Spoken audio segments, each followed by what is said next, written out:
Alright guys, स्वागत है आपका इस वीडियो में। तो फाइनली यहाँ पे गाचिया गोटा का न्यू एपिसोड आ चुका है और यहाँ पे हमें एपिसोड के शुरुआत में रूडो का सीन दिखाया जाता है।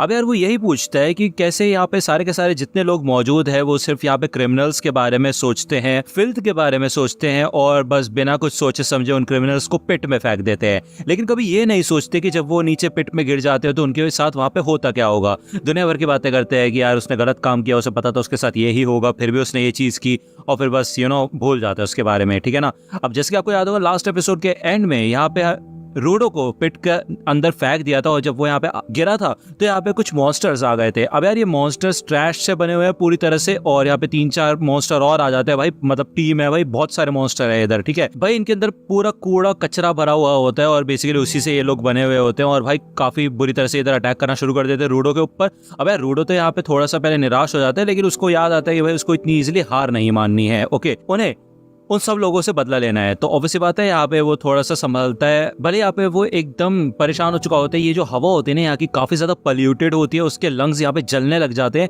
लेकिन उसके पास और कोई चारा नहीं होता बजाय लड़ने के। ठीक है, और एक सेफ जगह तक पहुंचने के। इवन उसके मुंह से यहाँ पे खून वगैरह भी निकलने लग जाता है। अब यार 20 तो उसके पीछे पड़े हुए होते हैं, ठीक है ना, उसकी तरफ बढ़ने लग जाते हैं।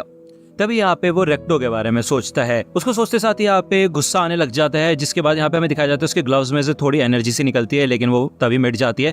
वो यही सोचता है कि उसे यहाँ पे लड़ना होगा। वो यहाँ पे एक ये पाइप सा होता है उसे उठाता है और भाई वो सोचना शुरू कर देता है कि उसको जल्दी से जल्दी बदला लेना होगा, उस बंदे को पकड़ना होगा जिसने रेक्टो को मारा था। अब यार ये मॉन्स्टर्स उसके ऊपर हमला तो करते हैं लेकिन वो उसके ऊपर अटैक करना शुरू करता है। और दूसरी ओर यहाँ पे हमें एक बंदे का सीन दिखाया जाता है जो कि इसी दुनिया में है और छाता लेके बैठा हुआ होता है, दूरबीन से देख रहा होता है कि वहाँ पे भाई अल्लाह गुल्ला चल रहा है। इधर रूडो इन मॉन्स्टर से लड़ने की पूरी कोशिश कर रहा होता है लेकिन भाई ये मॉन्स्टर्स काफी ज्यादा खतरनाक और ताकतवर होते हैं भाई, बुरी तरह से उसको मारते पीटते फेंक फेंक के। ठीक है ना, यहाँ पे बार बार उसके मुंह से खून निकलने लग जाता है लेकिन बार बार उसके ग्लव्स में वो एनर्जी भी दिखाई जाती है हमें, लेकिन वो उससे कुछ ज्यादा खास कर नहीं पाता। यहाँ पे एक पॉइंट ऐसा आता है कि वो एक छपड़ा सा उठा लेता है भाई अपने हाथ में और इससे भाई वो एक मॉन्स्टर को बीच में से काट के रख देता है। यहाँ पे काफी तगड़ा एक्सप्लोजन होता है। ठीक है, और फाइनली उसने एक बंदे की वाट लगा दी है। तभी यहाँ पे हमें दिखाया जाता है इनसे भी बड़ा एक मॉन्स्टर यहाँ पे आ जाता है, जिसे देख के भाई रूडो थोड़ा शॉक हो जाता है क्योंकि ये भाई उठ के ना खड़ा हो जाता है और फिर नीचे एकदम से कूदता है जिससे कि यहाँ पे बड़ी लहर सी आ जाती है भाई, ये कूड़ा इधर उधर उड़ने लग जाता है। तो रूडो यहाँ पे आके नीचे गिरता है और ये बंदा यहाँ पे रूडो के पास आ चुका होता है। अब यार रूडो सोचता है कि ये बंदा है कौन,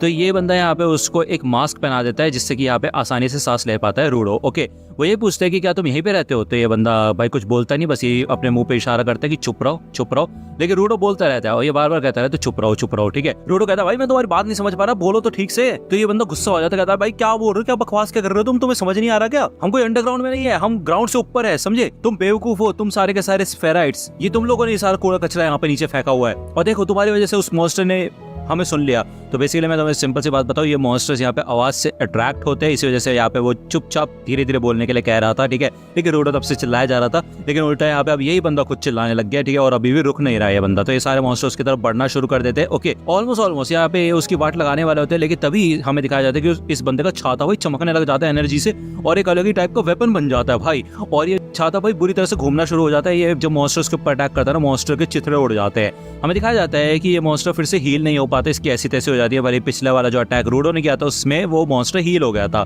तो ऐसा लगता है कि ये किसी स्पेशल टाइप का वेपन है। यहाँ पे पूरे मॉन्स्टर्स की टीम आ चुकी होती है, अटैक करने के लिए आगे बढ़ती है लेकिन भाई ये बंदा अपने छाते से नहीं सबकी वाट लगा के रख देता है भाई, इनका चूर चूर कर देता है। ये देख के यहाँ पे भाई रूडो को काफी अच्छा लगता है, वो सोचता है कि भाई क्या कमाल की ताकत है भाई, ये अगर मेरे को ऐसा कोई वेपन मिल जाए ना तो मैं वाट लगा दूंगा सबकी जो भी ऊपर है। यहाँ पे एक लास्ट मॉन्स्टर बचा होता है जो कि काफी ज्यादा बड़ा होता है और वो भाई काफी खतरनाक भी होता है। तो बेसिकली यहाँ पे भाई अपनी ताकत का इस्तेमाल करके ये बंदा अनब्रेकर ऑक्टाशेडर अटैक से इस बुरे मॉन्स्टर की वाट लगा देता है जिससे कि भाई इसके चीर फाड़ हो जाती है, टुकड़े टुकड़े हो जाते हैं। उसके बाद उसका अम्ब्रेला अपने नॉर्मल फॉर्म में आ जाता है। वो यहाँ पे रूडो के पास आता है और वो पूछता है कि क्या तुम जिंदा हो, तो रूडो पूछता है तुम हो कौन, तो ये बंदा यहाँ पे अपना मास्क उतारता है और अपना इंट्रोडक्शन देता है कि इसका नाम है इंजन और ये यहाँ का क्लीनर है। हमें यहाँ पे रूडो के बचपन का सीन दिखाया जाता है जब एक बार बच्चों ने उसको नाली में धकेल दिया था, तो वो जब घर पे आता है तो रेक्टो को उससे पूछता है कि क्या हुआ, तो वो बताता है कि क्या हुआ। तो रेक्टो कहता है कि क्या तुमने उनसे बदला लिया, तो रूडो कहता है नहीं। रेक्टो कहता है ठीक है फिर अच्छा किया तुमने, तो बेसिकली ये लोग यही बात करते हैं, रेक्टो ने बताया होता है कि अगर हम किसी चीज को अच्छे से रखते हैं, केयर से रखते हैं, तो उसके अंदर एक सोल आ जाती है।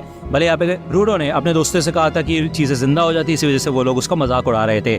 तो रेक्टो कहते हैं देखो यार ये टॉवल है, इससे मैं तुम्हें पोंछ रहा हूँ, इसके अंदर भी एक सोल है, इस वजह से ये तुम्हें क्लीन कर पा रही है कि नहीं। यहाँ पे रूडो अपने ग्लव्स के बारे में भी पूछता है कि क्या इनके अंदर भी सोल हो सकती है। तो रेक्टो कहता है हाँ, अगर तुम समय के साथ इसका ख्याल रखोगे तो एक ना एक सोल तो इसके अंदर आ ही जाएगी। यहाँ पे रूडो को होश आता है। हमें दिखाया जाता है कि इस बंदे ने यानी कि एंजिन ने रूडो को चेन से बांध दिया होता है, क्योंकि वो बेहोश था तो वो उसको अपने साथ लेके जाने लग जाता है। भले रूडो यहाँ पे चिल्लाता रहता है, वो यही कहता है कि भाई चल क्या रहा है, तुम मेरे को खोलो, यहाँ कहाँ लेके जा रहे हो, मेरे को ऊपर जाना है। तो एंजिन कहता है देखो यार ये तो नामुमकिन है अभी के लिए, वो जो ऊपर जगह है ना उसे हम कहते हैं स्फीयर, तो तुम आसमान तक कैसे पहुंचोगे। तो यार भले वो जगह एक खाई जैसी लग रही थी, लेकिन असलियत में ये जो स्फीयर है ना ये आसमान में घूमता रहता है, लेविटेट करता रहता है और अपनी जगह बदलता रहता है। तो भाई वहां तक पहुंचना इजी भी नहीं है। ऐसा नहीं है कि भाई कोई सीढ़ियां होगी या फिर कुछ ऐसा पहाड़ होगा जहाँ पे चढ़ के वहां पहुंच जाएंगे, ठीक है ना, क्योंकि मेरे को ऐसा ही लग रहा था। एनीवे यहाँ पे रूडो इस दुनिया के बारे में सब कुछ जानना चाहता होता है, लेकिन भाई एंजिन उसको कुछ भी बताने के लिए तैयार नहीं होता है बेसिकली, ठीक है। भले वो ये कहता है कि मैं तुम्हें अपने साथ लेके जाता हूँ, तब मैं तुम्हें ये सारी बातें बताऊंगा। एंजिन यहाँ पे उसे एक जगह लेके आता है जहाँ पे कुछ ट्रक्स वगैरह होते हैं, ओके, और वो कहता है चलो मजे करना, ये बोलकर वो ऐसे चला जाता है। यहाँ पे हमें दिखाया जाता है कुछ और इंसान लोग होते हैं जिन्होंने मास्क वगैरह पहन रखे होते हैं। वो यही कहते हैं अरे भाई तुम स्फीयर से आए हो क्या, यार पहली बार है जब हम किसी स्फीयर वाले बंदे से मिले भाई। तो यहाँ पे काफी ज्यादा एक्साइटेड हो चुके होते हैं, क्योंकि भाई ये जिंदा होता है। ये लोग यही बताते हैं कि अक्सर लोगों को जब ऊपर से फेंका जाता है ना तो वो मर जाते हैं, तो अक्सर इनको उनकी डेड बॉडी ही मिलती है, लेकिन ये तो जिंदा है। तो ये लोग उसकी चेन वगैरह खोलते हैं, लेकिन उल्टा उसको भाई चेन से दोबारा वैन के अंदर बांध देते हैं, ठीक है। अब बेसिकली इनका ये मेन प्लान होता है कि वो इसको बेच देंगे, क्योंकि भाई स्फेराइट्स जो होते हैं ना, मतलब स्फेयर पे रहने वाले लोग, उनकी अच्छी खासी कीमत मिलती है, ओके। ये यही बोलते हैं कि अब तुम्हें लग रहा होगा कि हम लोगों को स्फेराइट्स से क्या लेना देना है, इतना क्यों कीमती होते हैं। तो यार ये लोग बताते हैं कि क्योंकि ये लोग उनसे नफरत करते हैं। अब ऑब्वियसली बात है, वो तो ऊपर रहते, ऊपर से सारा कचरा नीचे फेंकते रहते हैं। धीरे धीरे करके ये कचरा बढ़ने लगा था और एयर पोल्यूशन होने लगा था, और भाई मॉन्स्टर भी पैदा हो गए थे इस दुनिया के अंदर। कई लोग हैं जिनको उन मॉन्स्टर्स ने मारा है, यहाँ पे अपने घर खो दिए उन्होंने, क्योंकि सॉइल भी टॉक्सिक हो चुकी थी, है ना। तो कई लोग हैं जो कि स्फेराइट से बदला लेना चाहते हैं, उन पर अपना गुस्सा निकालना चाहते हैं। तो ऑब्वियसली बात है इसको ये बेचेंगे और उसके बाद खुद पैसे देके जाएंगे शो देखने के लिए कि भाई इसके साथ होता क्या है, ठीक है। यहाँ पे सड़ा फुसा खाना होता है भाई, ट्रैश फूड कहते हैं ये लोग इसको। ये लोग कहता है भाई हमें तो आदत है ये खाने की, लेकिन तुम्हें इसकी आदत नहीं होगी बेटा, आज से तुम्हारा टॉर्चर शुरू। यहाँ पे वो उसको जबरदस्ती खिलाना शुरू कर देते हैं। अब ये बंदा खिला रहा होता है तो भाई रूडो उसको हाथ भाई उंगलियां काट लेता है, भाई उसकी स्किन निकाल देता है, इन बंदों की फट जाती है। और रूडो कहता है कि ये खाना इतना भी बुरा नहीं है, समझे, खाने लायक तो है ही, और चुप करो, ये बकवास करना बंद करो। स्फेयर वाले, ग्राउंड वाले, ट्रैश वाले, ट्रैश फॉक वाले लोगों को अपने हिसाब से अलग अलग नाम देना बंद करो। यहाँ पे उसको काफी गुस्सा आता है और भाई वो पूरी तरह से रेड एनर्जी में कवर हो जाता है और अपनी चेनें भी तोड़ देता है भाई। और ये ताकत देख के भाई एंजिन तो शॉक हो जाता है, वो ऊपर से देख रहा होता है ये सब कुछ, ठीक है ना। अब यहाँ पे उसके ग्लव्स में भाई ताकत वगैरह आ चुकी होती है और बेसिकली वो किसी भी चीज को छूता है तो वो उसके कंट्रोल में आ जाती है, ओके। अब ये लोग तो शॉक हो जाते हैं भाई, चल क्या रहा है यहाँ पे। एंजिन हमें यही बताता है कि जो लोग ऑब्जेक्ट्स को लाइफ दे सकते हैं और उनकी पावर का इस्तेमाल कर सकते हैं ना, उनको कहते हैं गिवर्स। और ये बात इन लोगों को भी पता होती है। नीचे ये लोग यही कहते हैं कि इसकी चेन जल्दी से जल्दी छीन लो, क्योंकि अगर चेन छीन लेंगे तो ये ताकत का इस्तेमाल नहीं कर पाएगा, मार दो इसको, जान से मार दो। तो यार ये लोग कोशिश करते हैं उसकी चेन छीनने की, लेकिन हमें दिखाया जाता है कि जब यहाँ पे रूडो एक टायर को पकड़ता है तो वो उसको भी एक्टिवेट कर पाता है, उसकी भी एनर्जी का इस्तेमाल कर पाता है, जिसे देख के एंजिन और ये बंदे दोनों ही शॉक हो जाते हैं कि भाई ये बंदा किसी भी ऑब्जेक्ट को कंट्रोल कर सकता है, मतलब एक से ज्यादा ऑब्जेक्ट्स को, ओके। अब वो यहाँ पे सबकी वाट लगा चुका होता है सिवाय उंगली वाले बंदे के। अब यार इसको तो गुस्सा आ रहा होता है काफी ज्यादा, वो उसको भी मारने वाला होता है, लेकिन एंजिन आके रूडो को रोक लेता है, ओके। अब यार रूडो तो होश में नहीं था, वो यही सोचता भाई ये हो क्या रहा था। जैसे मैंने रेक्टो के बारे में सोचा वैसे यहाँ पे मेरे ग्लव्स में से एनर्जी निकलने लग गई और एकदम से सब कुछ चेंज हो गया। यहाँ पे उसकी नाक से खून निकलता है तो एंजिन उसे बताता है कि अगर तुम अपनी ताकत का ज्यादा इस्तेमाल करोगे तो तुम्हारी बॉडी थक जाएगी, और ऐसा तो होना बनता ही है। तो चिंता मत करो, मैं तुम्हें सब कुछ बताऊंगा इस दुनिया के बारे में भी और तुम्हारी पावर कैसे काम करती है उसके बारे में भी। मैं बस तुम्हारे ताकत के बारे में पता लगाना चाहता था, लेकिन उसके बदले मैं तुमसे एक सौदा करना चाहता हूँ। तुम्हें क्लीनर्स को ज्वाइन करना पड़ेगा, हमें तुम्हारे जैसे लोगों की कई सख्त जरूरत है। तो रूडो थोड़ा सोचता है और वो ये कहता है कि ना भाई मेरे को नहीं करना ज्वाइन, ठीक है। तो यार ये एपिसोड ये पे खत्म होता है, नेक्स्ट एपिसोड आएगा नेक्स्ट वीक। अगर आपको ये वीडियो पसंद आए तो लाइक करना, सब्सक्राइब कर लो अगर चैनल पे नए हो तो। मिलता हूँ आपसे अगली वीडियो में, तब तक के लिए गुड बाय।